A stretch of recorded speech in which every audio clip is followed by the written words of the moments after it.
Hi, grade fives. Welcome back. We're going to do some more math today.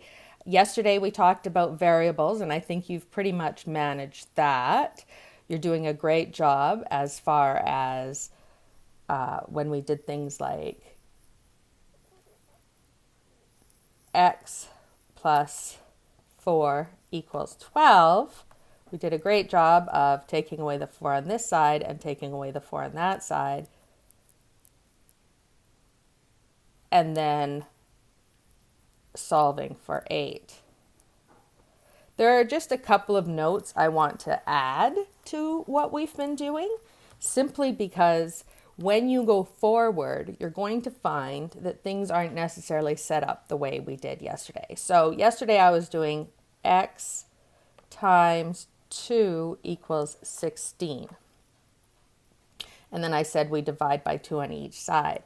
Now, when you see an equation like this, you're probably going to see it written as 2x equals 16.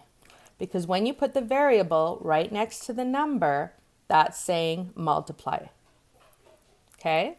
So if you see something that says 2x equals 16, it really means x times 2 equals 16, or 2 times x equals 16. And then you just do it the same way, right? 2 times x equals 16. Well, we need to divide this side by 2, get rid of him, and divide this side by 2. Gives us 8, and the answer is 8.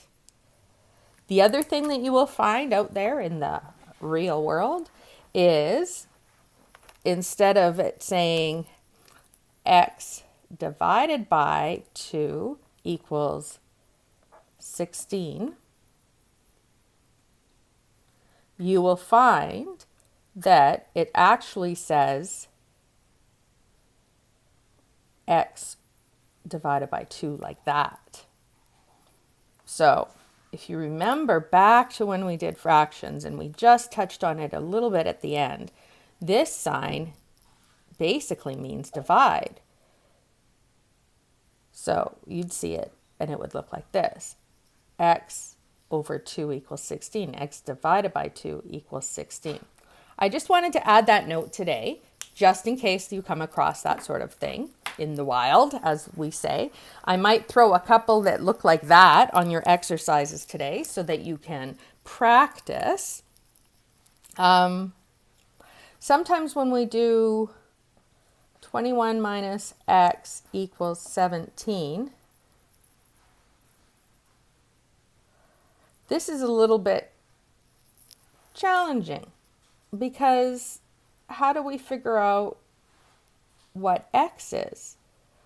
What we're actually having to do is refiddle this whole thing so that it ends up looking like 21 minus 17 equals x.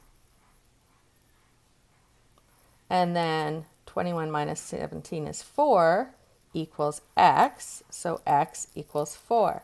And this is another thing I wanted to point out, is we always write our answers with x equals and then the number.